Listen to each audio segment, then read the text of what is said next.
Hey, what's going on, everybody? This is Deep Ball, Samuel Akem, Keenan, Curran. We got a very, very special guest, Tennessee Titans offensive lineman Jackson Slater. How we doing, my man?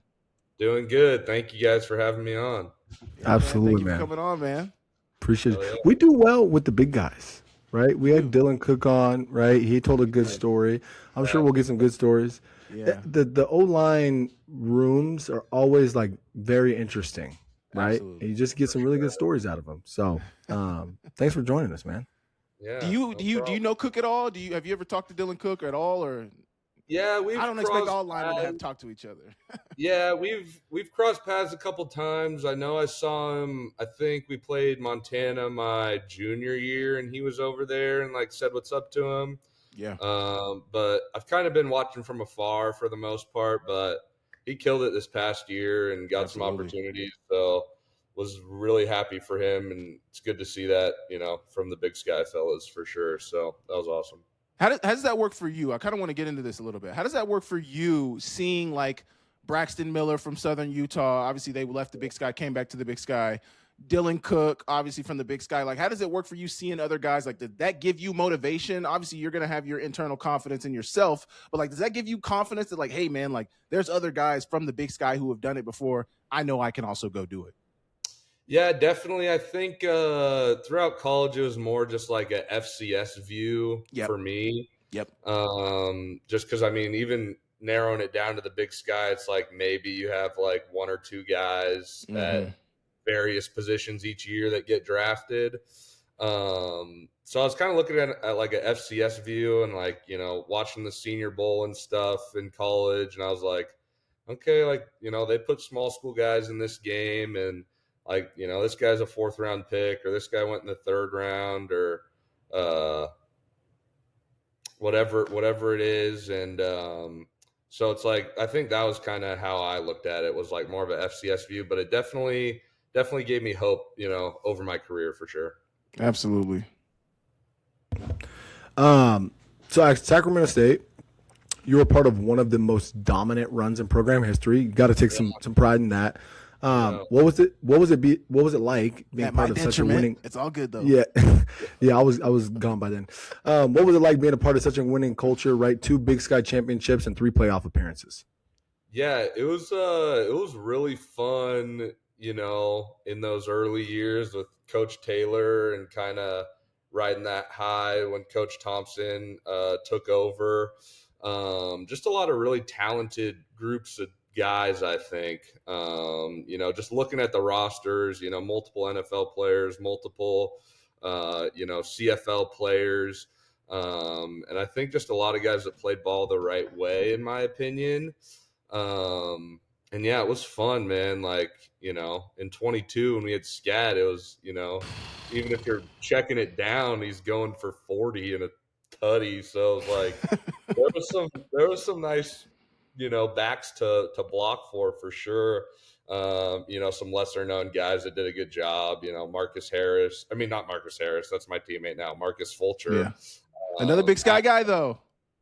Yeah, also Idaho guy. Yeah. Uh, so there was a lot of guys that I think contributed to the run that didn't go on to play after, but just always really fun groups, really locked in groups, I would say. So it was really fun those years for sure. Nice. Personally, you dominated the Big Sky Conference seemingly immediately and went on to have one of the most decorated careers any lineman can hope for. 2-time All-American, 3-time All-Big Sky honors.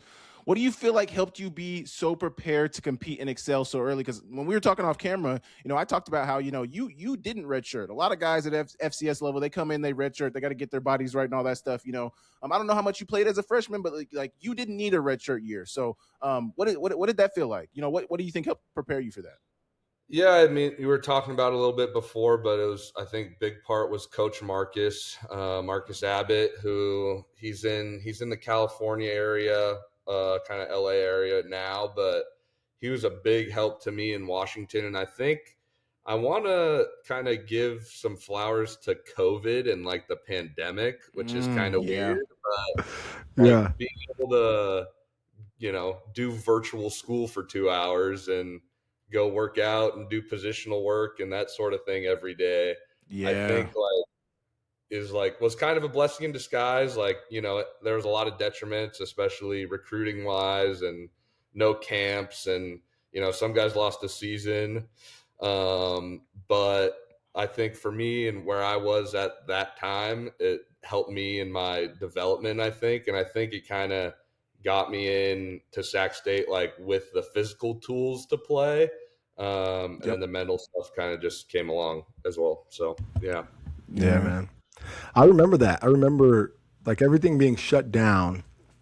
And I think the beauty of like Marcus at the time, if I remember correctly, was coaching at Rainier Beach. So like obviously you working alongside Josh Connerly was like, it couldn't have been a greater symbiosis of like, hey, we're going to go in and we're going to compete in college, and we're going to, obviously you guys both got drafted the same year. Kind of crazy. Probably a really good time for Marcus. But yeah, man, kudos on that, because I don't know if there's anything, maybe you could have been a 4-time All Big Sky honor, but is there anybody that's done that? I'm not sure. It's pretty cool though.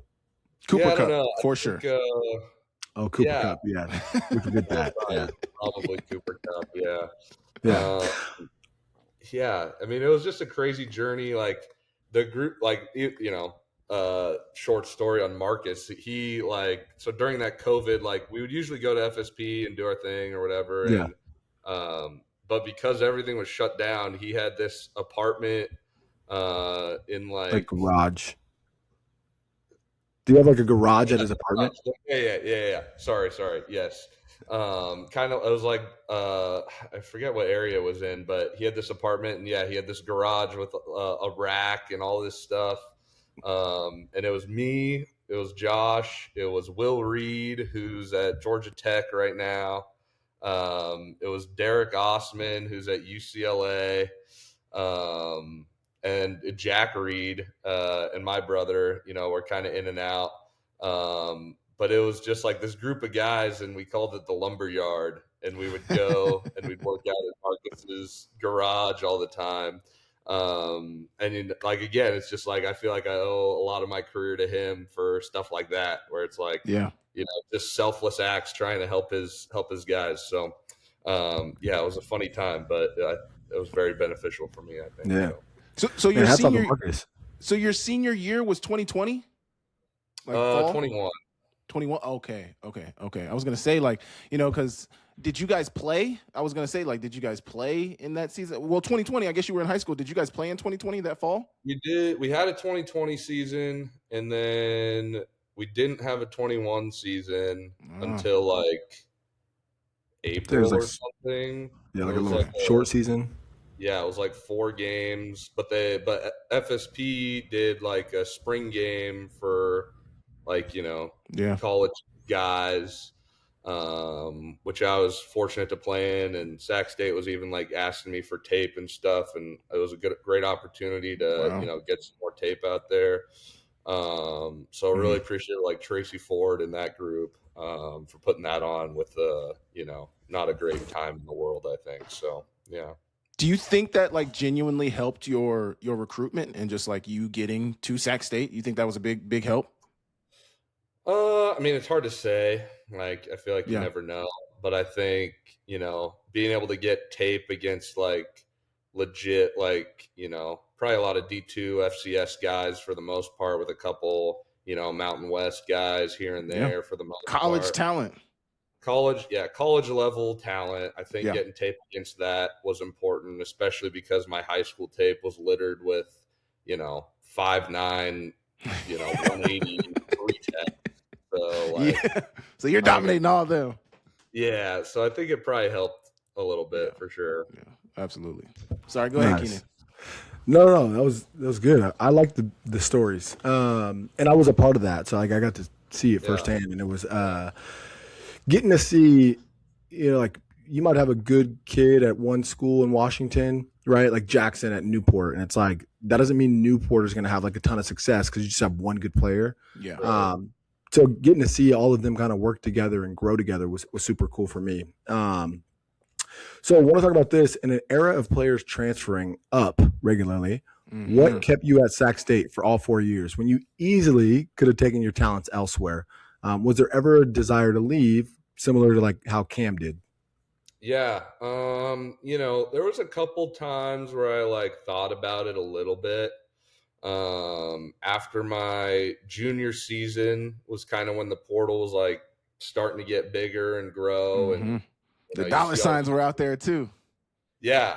I mean, that's definitely, I think a big motivator for a lot of players. And I think my biggest thing was like, no point in like testing the waters really unless I like had a good reason to leave. And I think I was enjoying my time at Sac State. I'd made a lot of, lifelong friends that, we still got group chats and stuff to Mm-hmm. this day going on.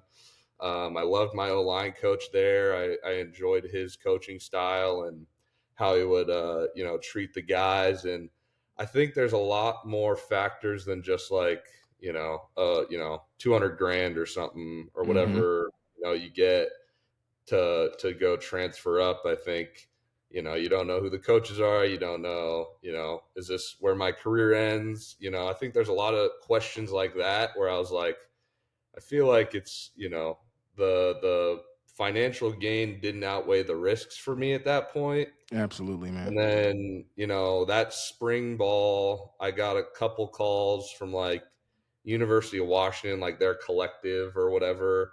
They were like trying to get me to come. And like, again, it was like the same thing where it was like the financial gain from doing this, I think wouldn't outweigh all the good stuff I had going for me at Sac State. And then I think there's a level of like, I wanted to leave a legacy there too, where it's like, Legacy, man. stay here, I made it from here, I got all these accolades and stuff and played all these games. And I think being able to say I did that at one school, especially nowadays, is, becoming more rare. So I felt good about doing that and I stuck around. So, yeah. Absolutely. Absolutely. Man, that legacy is big for me. I feel like a lot of kids don't consider that these days, bro. Like, yes, like the money is there, and you bring up great points. I mean, I couldn't have said it any better than you said it, bro. But like that legacy, talk about that piece. Like, one thing I try to ask a lot of these kids is like, where is home? Where are you gonna go whenever happens, when you're done with college? If you go to the NFL, say you don't go to the NFL, who cares? Like, what school are you gonna go back to? Like, what was big about that for you? You're a three-time all conference guy. You won Big Sky championships. Like, you've done and seen all of that. What was it about the legacy that mattered so much to you? Yeah, I think a lot of it had to do with the people.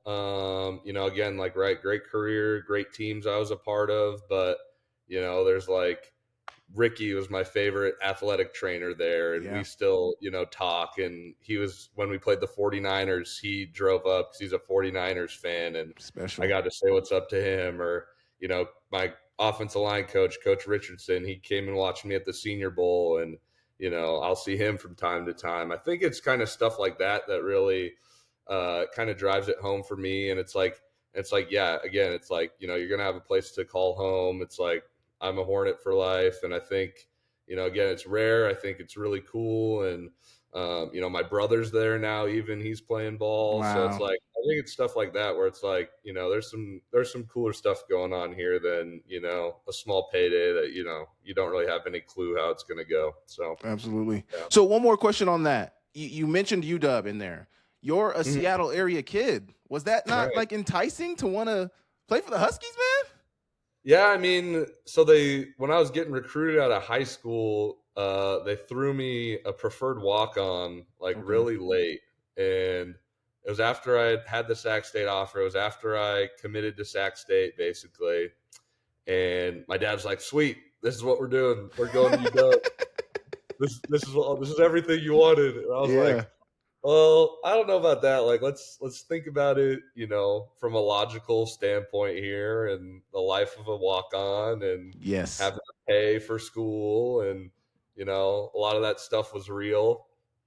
And so I was like, I'm going to Sac State. Went to Sac State, and I think, again, it's like, I like to think I'm a loyal guy, and I put value in people that do things for me and vice versa. And So I think that, you know, when UW came along, it was like, you know, I got a good thing going here. I've done a lot of great things here, and again, it was just like, yeah, it might have been cool to play in the Big Ten or whatever they're in for a year and play some big crowds and stuff. But like at the end of the day, it like wasn't going to be the same. I think, Yeah. even though it's like, yeah, hometown, like cool, but I like what I got going. So yeah. Of course you want me now. You didn't want me when I was coming out of high school, but now Yeah. you want me. Now things are good. And Back then, you know, that's what you almost got to flex on. Like back then, y'all didn't want me. Now I'm hot, y'all. Like, come on, man. I was right across the water. I was right across the water in your backyard, and that's a common thing. Common thing with UW, man, is they might come later. But anyways, can I ask one more? Can I ask one more on that? Because you talked about the NIL. Yeah. At SAC, were you guys getting it? Were you getting anything, or was it kind of dry out there? What was the NIL like for you guys? So my senior year was like I said, when I was a junior, I was kind of thinking about leaving. Like, I don't know, like I brought it up to my O-line coach just because it's like real thing. Wanted to be transparent with him on like where my mind was at, and kind of, you know, I'm sure every player, you know, it swirls around their head whatever school they're at these days too. But I definitely wanted to be like, yeah, like if you guys could throw something my way, like probably make it a little easier. Yeah. And so like basically what happened was I got like an academic scholarship technically on top of like the football one. Okay. And then they like maxed out my scholarship as well. So I think it ended up being like a little over like 10,000 total over the year. Yeah. And it was basically just like extra scholarship money where that got tacked onto my stipend. Hey, that makes a difference, man. Yeah. And I was like, grocery sweet. money. Yeah. I was like, sweet. Don't have to ask my parents for money, and I can pay rent in the summer, and like, awesome. So I was happy with that. And these, like, you know, some of the numbers I'm hearing out there these days are insane for the level of football that they've played. So I think our president does a really good job of raising money, and I think our coaching staff does a really good job of raising money, and I'm giving them their flowers because there's a little bit of jealousy, but then I'm also like, I'm in the NFL, like it's okay, like yeah. And that's the end goal, right? Like that's where everybody wants to be at, is in the NFL, right? I feel like sometimes it gets lost. Like, why do we? I mean, you want to play at the highest level, right? Yeah, no doubt. And I think a part of it is just the way college football has evolved recently as well, where it's like even at FCS schools, you need money, you know, to retain players or go get a guy, and so. You know, I have a lot of respect for kind of the administration at Sac State for being able to do all that stuff. And so good for them. Yeah. Making the jump too. So you have at least, and I know you probably have more, but these are the two I'm most familiar with. You have at least two former teammates from Sac State who are also in the league, and Cam Scatterboo by way of ASU, and Marte, and I'm going to butcher, Mapu? Yeah. Mapu.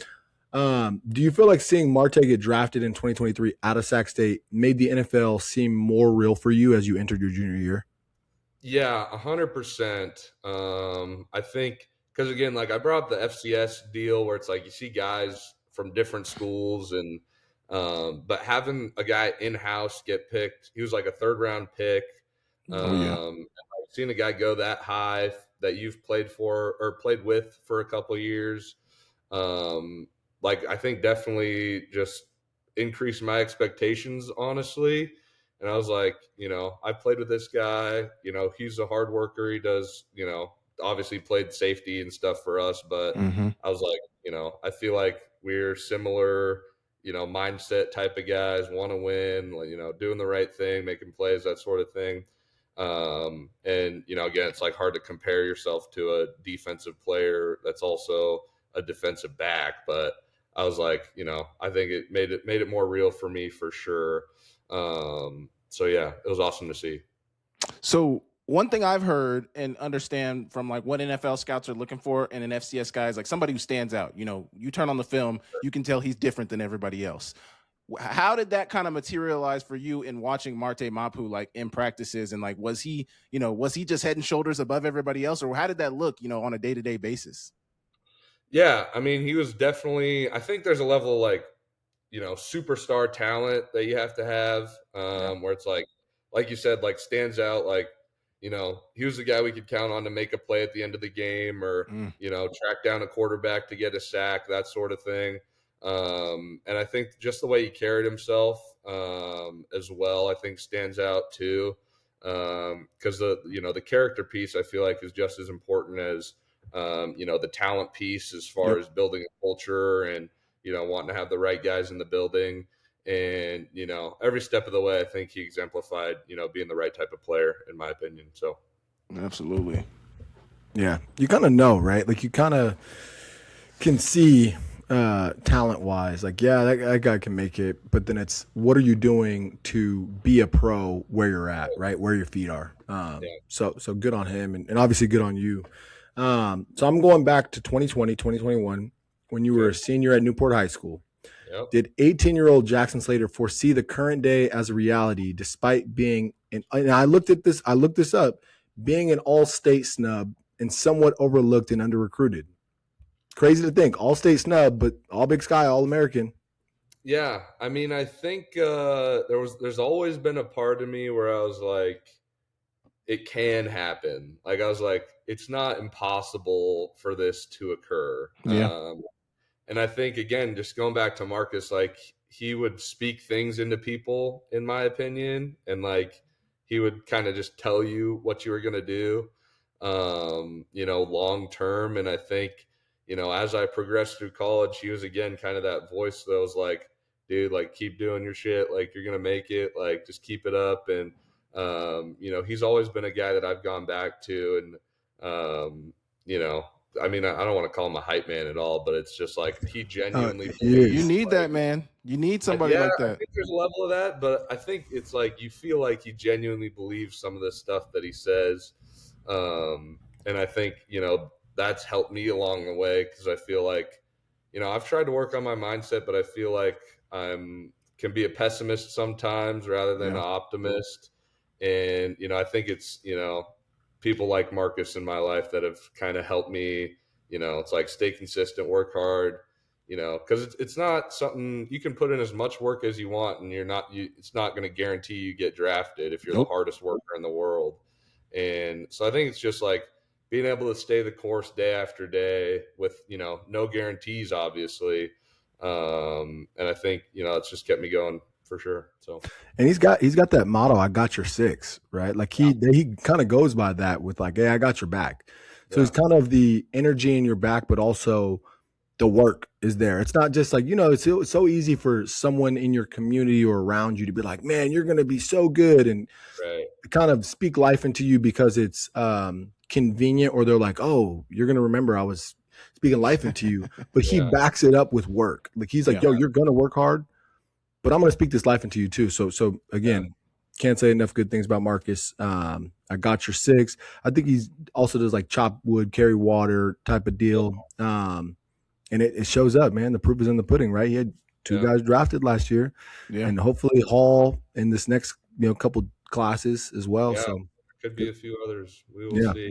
But yeah, I think that's a good point, though. It's like because thinking about it, it's like my mom and my dad and my buddies. They could be as positive as they wanted, but the one thing Marcus had that other people don't is he could see the work every day and he knew what we were doing every day.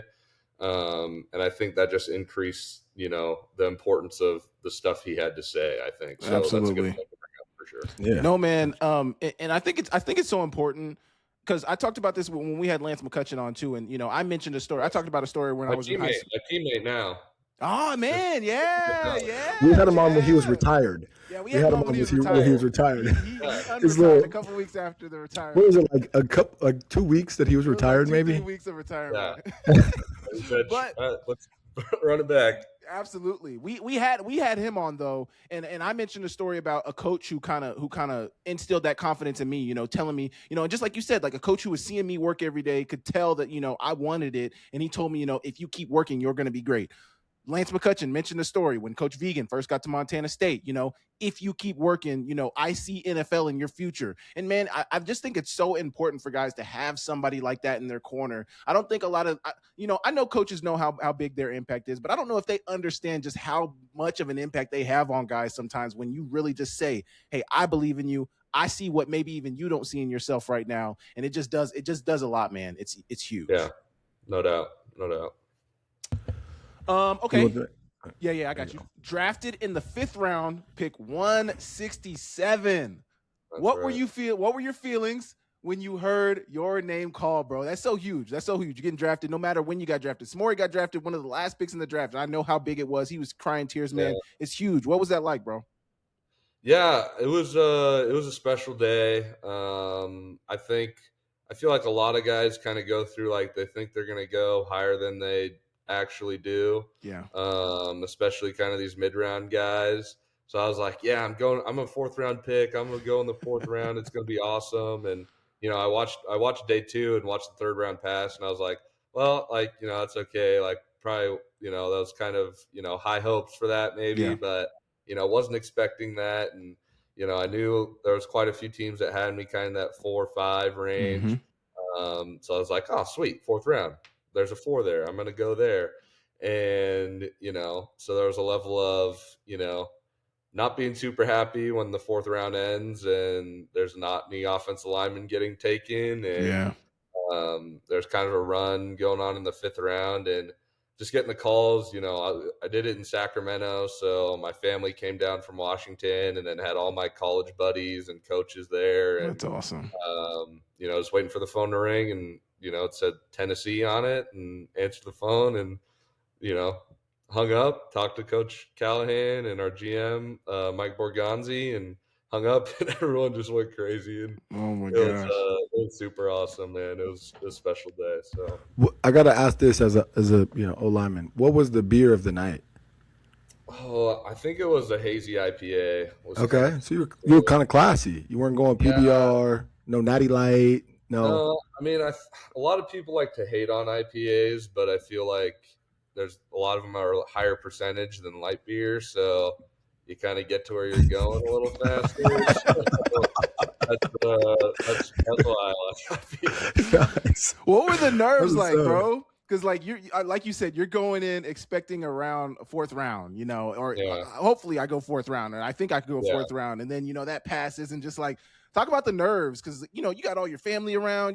People start looking. People, they don't want to ask, but like everybody's thinking, like, okay, like when are we gonna hear that phone call? Like, what were those nerves like, dog? Yeah, it was pretty tough. I think probably towards the end of the 4th round, starting to get a little irritable, and people were probably like, yeah, he's not happy right now. And my dad was telling me to go eat some food, and I was like, Dad, don't want to do it right now. And my mom was like getting on me, and I was like, guys, you just gotta like leave me be until I get called. So yeah, the nerves, I don't know if it was more nerves or just anger and that sort of thing, but I was confident I was getting called, and it came at the right time, I think. So what was your agent telling you leading up to that? Like, did you do a 30 visit with Tennessee? What was kind of the conversation with you and your agent? What was he telling you? Yeah, so they weren't even really in like our top teams, I guess that you would say. Like my agents kind of thought I was going to like either the Colts, the Bears, or the Seahawks in kind of that, again, like 4 to 5 range. Would have been nice to be in Seattle. Yeah, I mean, you're in the NFL though, so you don't care about that. They had an okay year last year, I guess. Yeah, they're doing all right. Yeah, look at that. There you go. But yeah, I mean, like, kind of in that 1 to 3, we felt like there was a good run of offensive linemen going. Even the 3rd round ended with back-to-back guards, basically. Yeah. So they're like, yeah, like, it's looking good. And then the 4th round, until like I got picked, there was a tackle taken in the 4th round by the Colts, and that's kind of where I thought I was going. Like, even my dad was like, that's the pick. That's where it's coming. Didn't happen. And then, that they picked a tackle, and then the rest until I got picked, I think, was not offensive linemen. So Yeah. there's definitely ebbs and flows of the NFL draft, I think, and I think at the end of the day, just got unlucky with the position run. So Right. So you keep talking about these runs that you saw, like when lineman runs are going on. So you're saying like the more linemen you see go off the board, the higher it is likely that, hey, I'm coming up because I know where I'm ranked within all these linemen. Like, so my name has to be coming eventually. Yeah, basically. Okay. All right, so we'll transition a little bit to like what has been the biggest thing that you feel like you've learned after your first season in the NFL? Yeah, I think it's a grind. I think your life is football for, I don't know, 3/4 of a year, basically. And I think it's definitely a rude awakening from college where it's like, you go to school and you do all this other stuff that you don't like. And then it turns into school is, the time you're in classes, now you're meeting and then you practice and, you get home at 7 and you wake up at, and do it again. And so I think there's a level like it's a grind. And I think you have to be mentally prepared for as much of a grind as it is. And I think I wasn't. So that's something I've been working on, especially with, I think the urgency to win is definitely felt, I think, by a lot of players. And I think it's felt by coaches too. And inevitably the players feel that too. I think, the complexity of, not only your technique, but the offenses and, the different ways they could dress up plays, and then understanding defensive football as well, different personnels, who's in the game. Like, it's not just, the Mike's the front side guy, like it might be in college. It's, you got to know who's in the game. You got to know what the structure is, stuff like that. So I think there's a lot of stuff that I've learned in my first year. And, a lot of people say like your rookie year's, the hardest year of your life. And I hope that's true. And hopefully I can build off of last year for sure. So you talk about saying you don't feel like you were necessarily ready. What obviously you talk about the complexity of defenses and offense and all that stuff. Like, what do you think were the biggest indicators of that for you in your first year?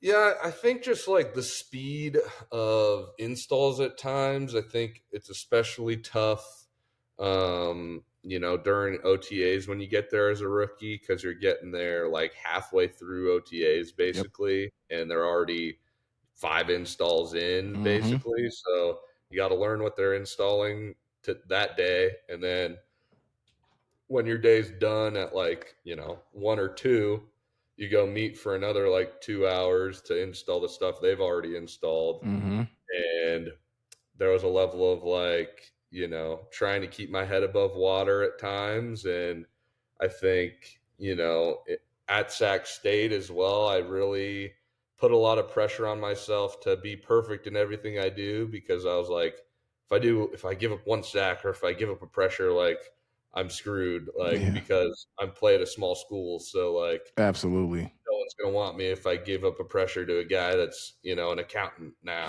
or whatever. No shade to that guy, but it's like, absolutely. But I get what you're saying, bro. It matters. Yeah. So, and I think not being mentally prepared to fail, I think, was a big part of my growth the past year as well, where it's like, it was hard to come back from plays, or if I had a mental error, I was like, that's, the simplest thing is being mentally prepared for everything. And so I think honestly, it was just my mindset at times that would kind of put me in a rut. And, I think just being able to work on that this off season has been helpful.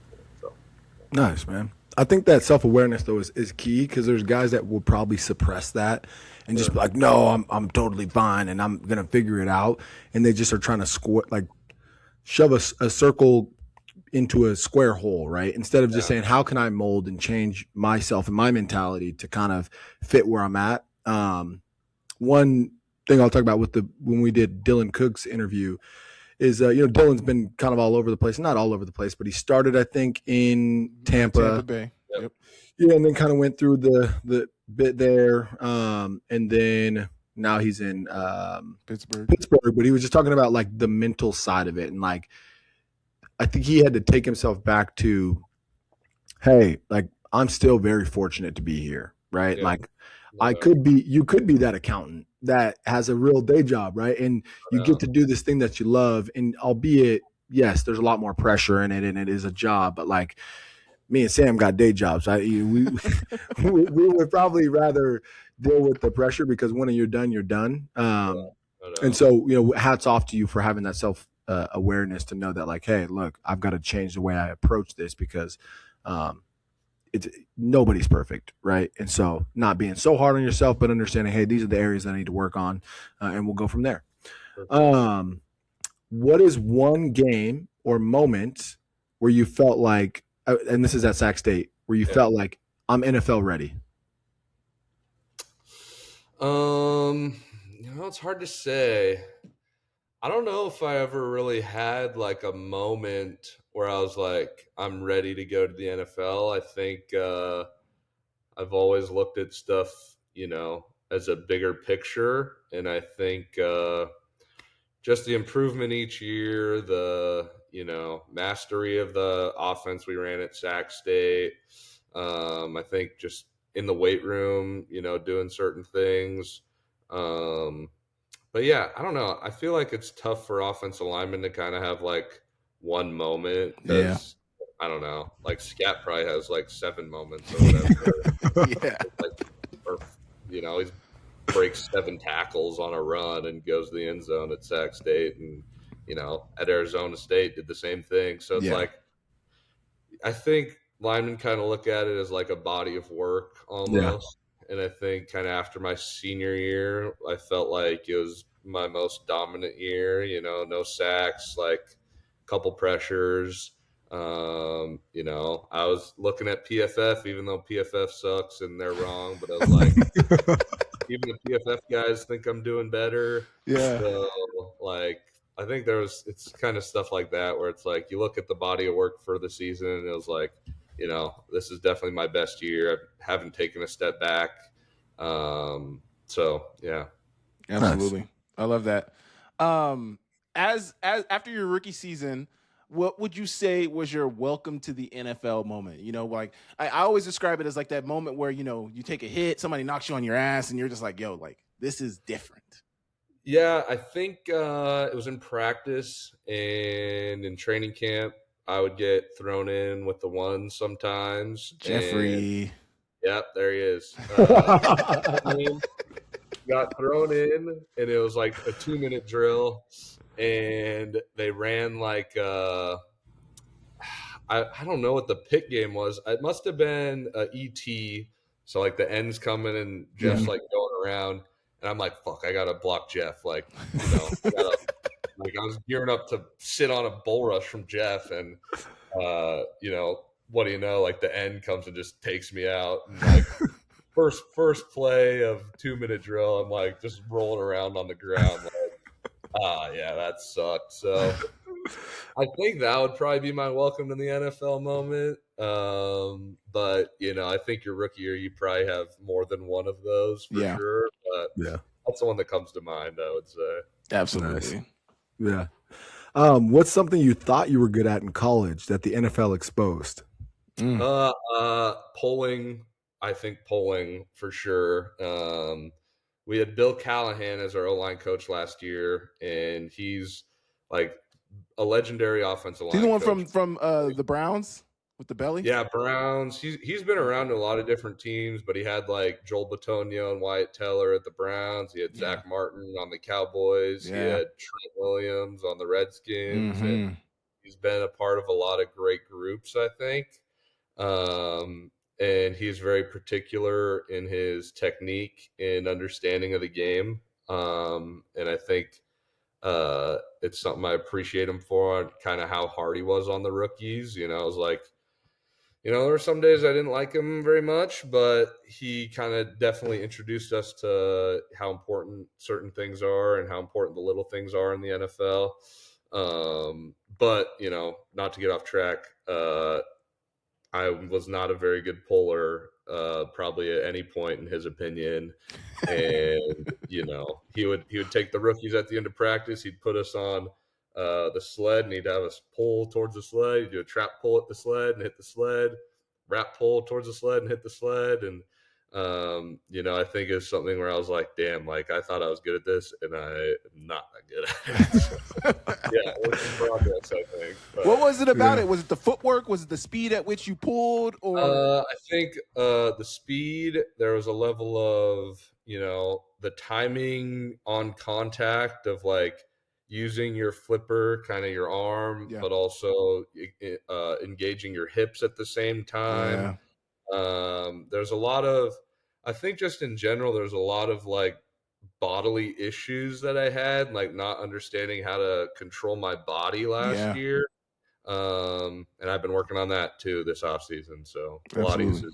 Pilates has been helpful. I was literally gonna ask that. I was gonna be like, "Yo, have you ever tried like Pilates or yoga?" Because this the mind body connection in Yeah. those things. And Pilates is tough.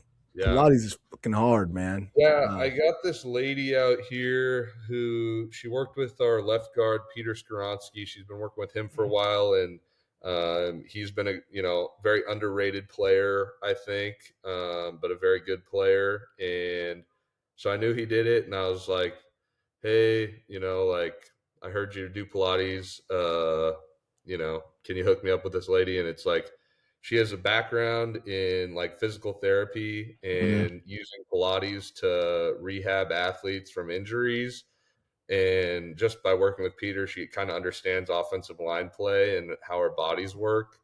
And she has been a huge help, I think, for me and just kind of understanding the issues with my body and also how to engage certain muscles or whatever Yeah. it is. So yeah, I think it's continuing to become more popular with professional athletes, and she's been a huge part of my journey. So yeah.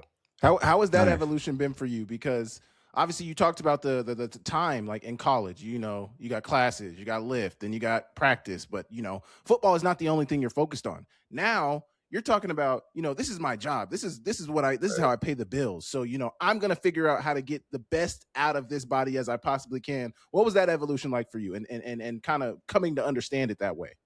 Yeah, I think it's, again, just like a mindset thing. And I think just kind of understanding where you are at in your career, where it's like it's your first year. I think everyone kind of understands you're like trying to figure it out a little bit. Yeah. And I think not everyone is fortunate to have like, a brother that's in the NFL or, whatever, like someone to talk to that Yep. like you're close with that can kind of guide you. And I think probably at Sac State, it's probably especially hard to have that, I would guess.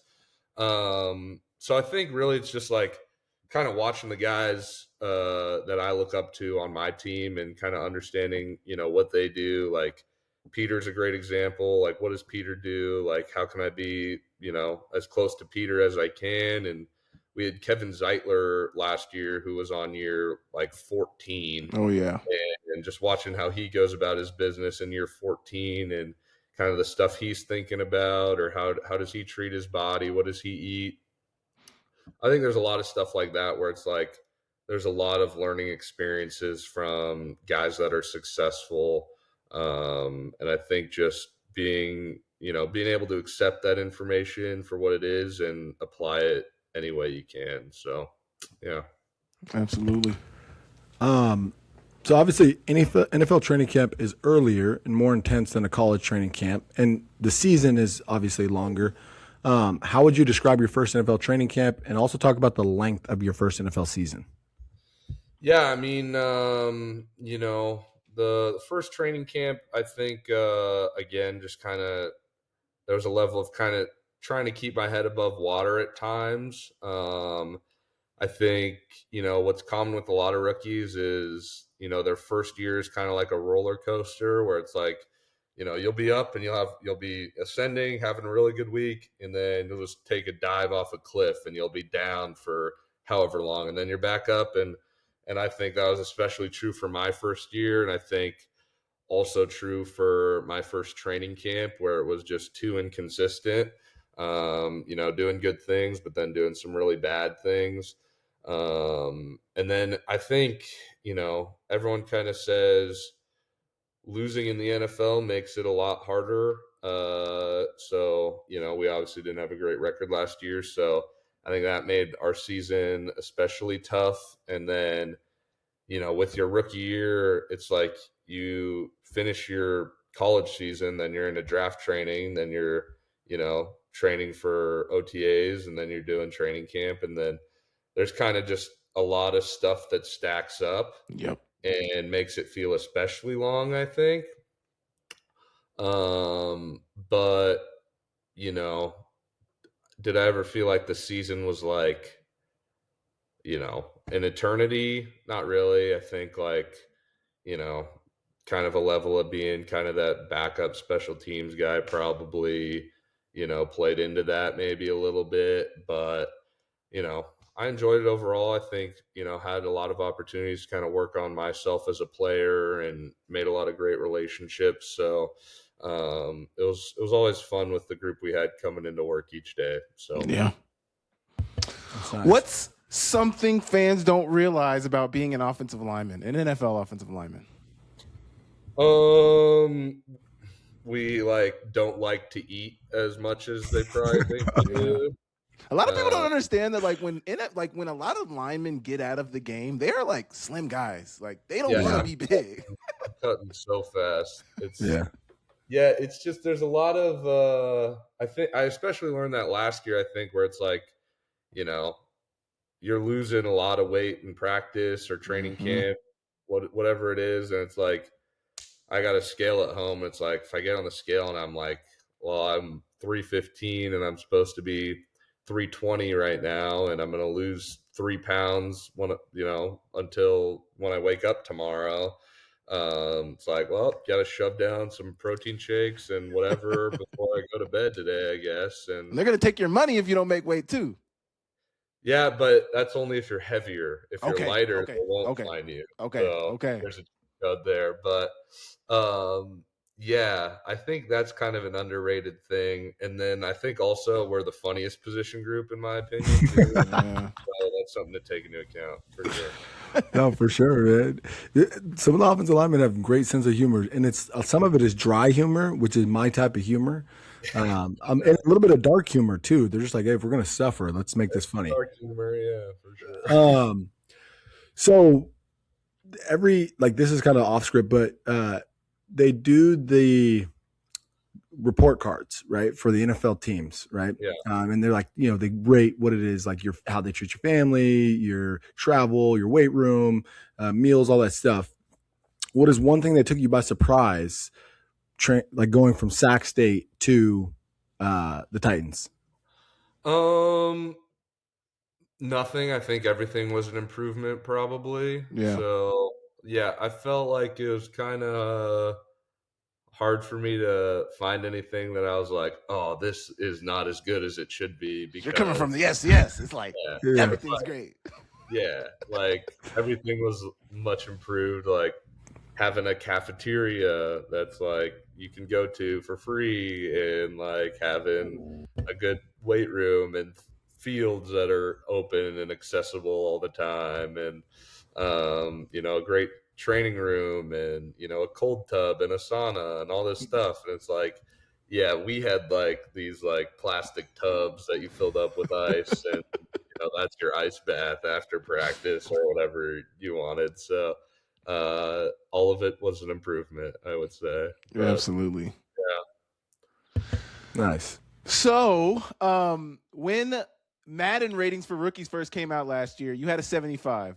First off, for one, what did it feel like to see that high of a rating for a rookie? And then two, what did it feel like to be in the game, just in general? Like, I'm sure you played that game many times growing up. What did it feel like to see yourself on a freaking video game, man? Yeah, it was cool. At the combine, they did like our face scan and stuff, which was cool. And like a few weeks ago, my dad, someone must have been playing Madden. He sent me a picture of my Ultimate Team card and stuff. So that's cool. That sort of stuff was cool. But yeah, when I saw the 75, I think like I immediately tweeted out like, "This is wrong." Like, Cam was like a 71 or something, and I was like, That's the first pick in the draft. the 5th-round guard is higher than the number 1 overall pick, right? Yeah, they bumped me down. I think I'm like a 67 or something now, Yeah. which is probably a little more accurate. All right. Oh man, that's cool. Still. Yeah, it is just to see yourself in the game. And I'd imagine a lot of players talk about the Madden check. Is there anything cool that you bought with your Madden check? So it doesn't come till the next season. So like, September, right? It's like September, October time. Yeah, like so basically, like you play once. You have to play at least 3 games, I think, or be active for 3 games, and then you get your Madden check the next year. So yeah, as a rookie, you don't get anything, but yeah, it's just going in the savings account. Not nice. Bought a little RAV4, but otherwise, I'm trying to save it. That's a smart look. This is a guy that was raised in Newport. Linemen are simple, smart, man. bro. Smart.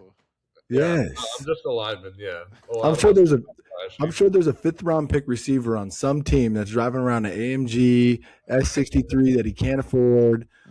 Gosh, my goodness. Well, he's probably coming off like pretty good NIL in college too, so he's not hurting. Possibly. Was there any? I guess you did say the RAV4. Was there anything unique that you like bought with your first NFL check? Not really. I'm kind of into like trading cards, so like sports cards and Pokemon, and there was nothing I bought like right away, but I definitely allow myself to buy more cards than I should. I would say. And then I had my own trading card in one of the sets, so I've been trying to collect like all the different variations of myself. Which has been fun. So yeah, that's kind of what I spend money on these days. What would you say? That's an investment. Absolutely, absolutely is an investment. And what would you say is your best? I was going to ask, what would you say is your best card right now? What do you think is the hottest card you got right now? Oh, I have a lot of cards in Washington because I kind of like grew up collecting them. Yeah. But the other day, I opened this box of like Star Wars cards. It's kind of a niche card, but it's a booklet, and like someone like drew these on the card, so it's like a 1-of-1 technically. Oh damn! Have you looked them up? How much could you get for them? How much are they worth? Well, right now? I don't know, because it's like it's hard to compare prices because there's no exact copy of it out there. But similar ones are like $1,000 maybe. Oh, that's not bad, man. Yeah, I think I'll probably just hold on to it though because I think it's cool. So yeah, nice. That's cool. Okay, so this is off script as well. If Jackson Slater wasn't an NFL offensive lineman, what would he be? Ooh, I want to hear this. Screwed, I think. What'd you study? What'd you study at Sac State? I was a finance guy. Okay, so you'd be an accountant, like you said. I know, but like I wasn't good at it though. I would just memorize formulas and have no clue what they were going to. Real life application was for. Yeah, zero. Like I graduated there and I was like, I got my piece of paper, but I have no fucking clue what a finance major is whatsoever. So yeah, I don't know. Coaching? Do you like coaching? Right, I probably would. I think Marcus has always extended you can come, coach with me. Yeah. So I feel like that might be the direction I was headed, but yeah, I don't know. I'd probably be in Bellevue, like doing some random job or something, or maybe we'll try to get Tracy to hire me at FSP or something. And maybe, yeah. There's jobs out here, man. There's for a guy with your caliber of experience, there's tons of schools that you could coach at and rise the ranks, and you have a good understanding of the game. I would like to do that because their hours suck, man. They suck. Man, hey, you see these coaches, they never leave. Yeah, like my offensive line coach, I saw him in Arizona because like his break for the year is spring break. Like Yep. that's when he like does something with his family, and it's like that kind of sucks to like this You is get the 1 only week, time. 2 weeks. Yeah, like it was like 1 week. They like went to Arizona and like that's his off time. And I was like, yeah, I don't know if that sounds awesome, you know. And So you never really escape that pressure of feeling like, hey, if my team doesn't perform this year, that too. I'm out. Especially, I feel like being a college coach is probably worse because you know when you're not in season, you're recruiting, Yep. and so like it's a hefty task, and got a lot of respect for the guys that want to do it. But Absolutely. I They don't- say the players have to have an immense love for the game, which is true. Like any player who's going to play at your level in the NFL, you got to love it because it's a full-time Yeah. job and it's going to ask so much of you. But like the coaches, those are the mofos that really got to have a strong love for the game, man. Yeah, 100%. Skipping forward a couple questions. What's one stereotype about offensive linemen that is actually true? I don't know. I don't know what the common ones are. I feel like lazy to an extent is probably true. Like, you know, I feel like, you know, I went golfing today. Like, I do stuff, but there's also times where I'm like, I'm not doing anything. And I'm watching the show. And like, I think we're lunch pail guys that like when we're in the building, we're working hard and doing what we're supposed to do. But when we're not, there's definitely a level of not doing stuff. But also, we can crush a bunch of beers too. Now that That's a good one. that's Yeah. probably good. That's probably a good. That is a good one, actually. How are you on the field? Are you a smack talker? Are you quiet? You know, what do you like? Not a talker, very quiet, just do my job.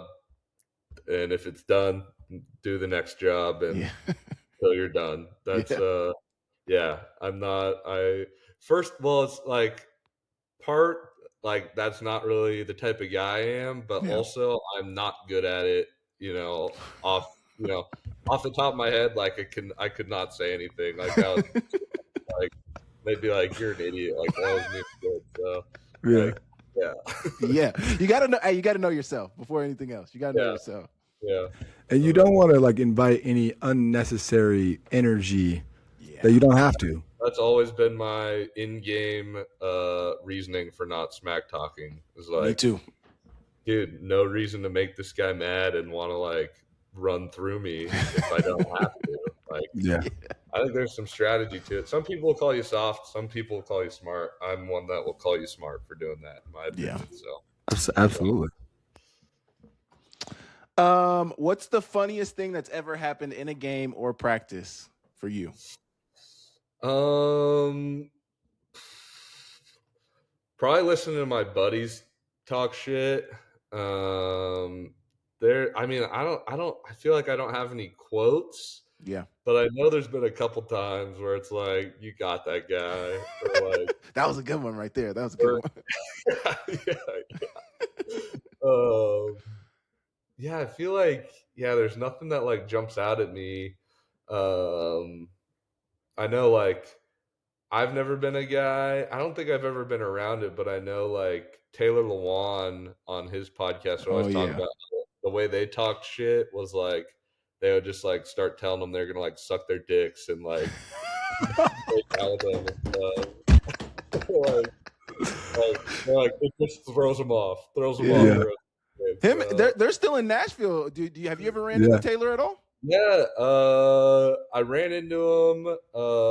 There's a comedy club like right by my little duplex I live in, and they like had a bet with one of their like showrunners where it was like if you get a 6-pack of abs, they like pay him or something, but if he doesn't, he has to do like 20 minutes of comedy. So I went to this comedy club and he was there, and I got a picture with him, but.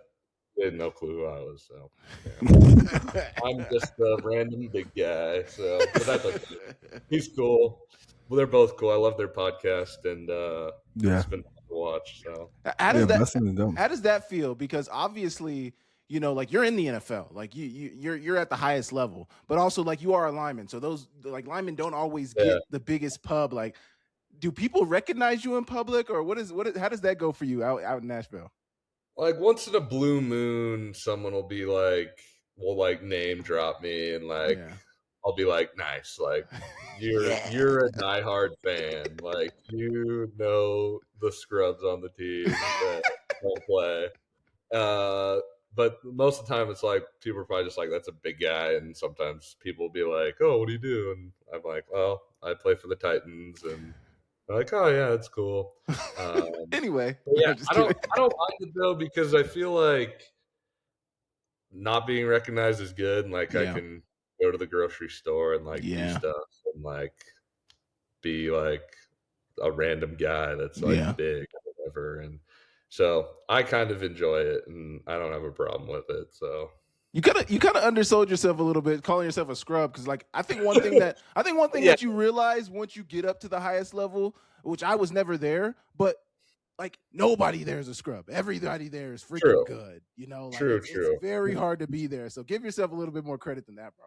Yeah, it's pro ball, but yeah, I think maybe scrub was the wrong word. I Just get what you're saying though. I get what lesser you're known fella Yeah, that yeah, sure. Yeah, a absolutely. little self-deprecation, but it's all good, right?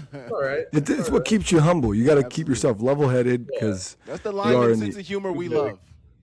yeah, Yeah. There you go. right. A little dark, right? No, I'm just kidding.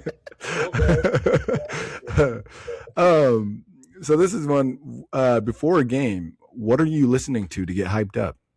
I was a big like classic rock guy, Okay. so like Motley Crue, Okay. and I'll throw some punk rock in there too. Blink 182, kind of the mainstream guys. I'm not a very alternative music listener. Yeah. Yeah, It's pretty streamlined stuff over here, but yeah, was always kind of a classic rock guy. So nice. Are you a smelling salts guy? oh, big time. Love Yeah. Colts. They're huge. They're huge in the NFL too. They're way bigger in the NFL. Like Yeah. I was like the weird guy like sniffing salts before we like run out on the field, and no one else would do it. Now everyone's like rookies. You got to buy the salts because the teams can't provide them Yeah. anymore. And Right. Yeah, so that was our job kind of midway through the year was make sure there's smelling salts for each game. So No, yeah. nice. that was a bit surprising to me when we talked to Cook because, like, I remember, we used to use them coming down the tunnel at Montana, but he said like guys are sniffing them before like every drive, basically. Yeah, yeah. Like there's these little tablets. Did you pop? Yeah, the popper We had ones, those. and Mhm. Yep. you pop them, and yeah, there's like a guy, one of the inactive guys usually that just has a bunch of them, and you're the smelling salt guy, and give them out to whoever. So Wow, That's dope. cool. QBs always do nice things for their linemen when the holidays come around. Did Cam Ward do anything for you guys this last season? yeah, so he bought everyone on the team a Louis Vuitton wallet, Ooh. which was very nice of him. Yeah. And then like he got the starters like a Switch or something. But yeah, it was cool. I was glad to get something Yeah. for sure. Are you a gamer? Nice. I'm like a gamer when it's not like time to do football. Yeah. So like the last few months I like play the Xbox, and I have a Switch anyways, and I play like Pokemon on there sometimes, but Okay. now that like I have football, I like don't play video games at all. You're locked I don't in when know. you're locked in. Yeah, I don't know. It's just like I just like don't even want to touch them. Yeah. So, Yeah. you know. And it's hard to like I was gonna ask like do you have an outlet and see but it's hard to have one, right? Like you're kind of on. I'm like a TV show guy, so like or even movies. Like I'll go watch a movie at a theater, or if something's streaming that's new, I'll watch it. Or that's kind Nice. of my outlet, I would say, where I can like take a break. And Yeah. What are your shows? What are we watching? right What are the good now, ones? Invincible on Prime is a Okay. good Okay. one. It's animated. The Boys also on I Prime. need to get Yeah. into that. I've heard that's good. Both I would recommend for sure. I'm watching Survivor on Prime as well. I Okay. watched yeah, this is turning into like a prime. Free promo. Advertisement. Yeah, they don't need it, but like, Yeah, good shows though. yeah, company retreat. I just finished. Dude, that is a good one. I just finished that last night. That was good. And then like Daredevil, there's like a superhero show on Disney Plus that I'm watching. There's a new Star Wars animated show on Disney Plus I'm watching. Yeah. Okay. So yeah, I got some shows going right now. You're big Star Nice. Wars, Pokemon. You're big into the. Yeah, I'm like a nerd guy Yeah. basically, and I take pride in it. I'll admit Absolutely. Yeah. Yes, own it, baby. I know we're coming up on time, and I want to be respectful of yours. You're a couple time zones away from us. But one last question that we'll kind of ask, or unless Sam has one that he wants to finish it out. You good? If you could speak to young Jackson, what would you tell him? I think I just tell him keep working. You know, stay within yourself. I think consistency is the most important, and just keep doing what you're doing. Like, don't gotta do anything flashy. Just keep it up because it worked. So, yeah. Absolutely. They've got to hang a Jackson Slater jersey up in the halls of Newport High School. I know we don't have a Hall of Fame, dude. Like, It's crazy. I know. And you guys got some NFL guys. We have, yeah. I like to say we're like the worst team in Washington, but I feel like we have one of the best NFL or best ratios of Division I football players to NFL players out of our high school. Yeah. Were you guys 4A, 3A? Because you guys are in Bellevue, right? But you're not Bellevue High School. Yeah, we were Factoria. 4A when I was there. Now they're 3A because we were bad, but then they might get bumped back up just because of the school size. Mm-hmm. But it's like I was always told we had like a 2A football population, but like a 4A school population. Big, like a lot of tech money in, I feel like, Newcastle area. No, go ahead. Probably really good golf school, if I had to guess. Yeah, I don't even know if we have a golf team. I know we're good at like swimming. And Okay. I don't know. Yeah. Yeah, like the big time sports. Newport is not, in the last decade has not been super awesome at those, but yeah, I guess we're open enrollment now, so maybe something will change. But yeah, I do have one more. Did you play anything else? We didn't even ask you this. Were you just football, or did you play anything else? No, I did baseball and basketball till my sophomore year.